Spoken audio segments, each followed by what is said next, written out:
প্রথম ভাষণেই যুক্তরাষ্ট্র ও ইসরায়েলকে কড়া হুঁশিয়ারি দিয়েছেন মোস্তফা খামেনি। কোনো অনুনয় নয়, সরাসরি ক্ষতিপূরণ চেয়ে ডোনাল্ড ট্রাম্পের কপালে চিন্তার ভাঁজ ফেলে দিয়েছেন ইরানের নতুন এই সর্বোচ্চ নেতা। আলটিমেটাম দিয়ে সাফ জানিয়ে দিয়েছেন, যদি যুদ্ধের ক্ষয়ক্ষতি পূরণ না করা হয় তবে পৃথিবীর যেখানেই যুক্তরাষ্ট্র ও ইসরায়েলের সম্পদ পাওয়া যাবে ইরান তা সরাসরি বাজেয়াপ্ত করবে।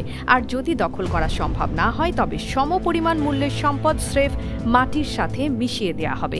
কোনো কূটনৈতিক টেবিল নয়, সরাসরি যুদ্ধের ময়দান থেকে যেন আগ্নেয়গিরির মতো গর্জে উঠেছেন মোস্তফা খামেনি।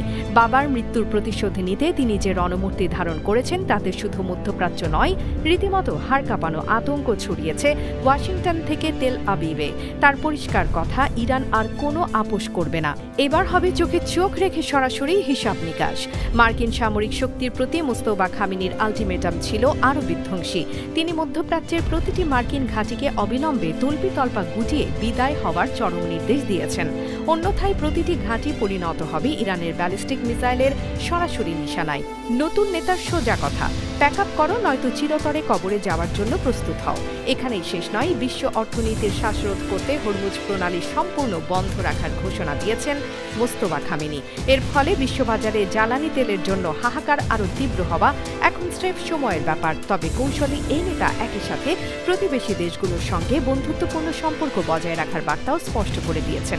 তিনি হুঁশিয়ারি দিয়ে বলেছেন, যারা বিদেশ থেকে ইসরায়েল বা যুক্তরাষ্ট্রের দালালি করবে তাদের ইরানে থাকা সমস্ত ব্যক্তিগত সম্পদ রাষ্ট্রীয় কোষাগারে জমা করা হবে। বিশ্বাসঘাতকদের জন্য মোস্তফার দরবারে কোনো ক্ষমার জায়গা নেই। মোস্তফা খামেনির প্রথম ভাষণে কোনো নমনীয়তা ছিল না কোনো নতি স্বীকারের সুর। এটি কেবল একটি ভাষণ নয়, বরং যুক্তরাষ্ট্র ও ইসরায়েলের দম্ভ চূর্ণ করার এক প্রকাশ্য চ্যালেঞ্জ। এখন প্রশ্ন একটাই, মোস্তফার এমন বজ্র কঠিন হুমকির সামনে ট্রাম্প বা নেতানিয়াহু কি পাল্টা কোনো চাল চালবেন, নাকি তেহরানের নতুন নেতার ভয়ে পিছু হটবেন?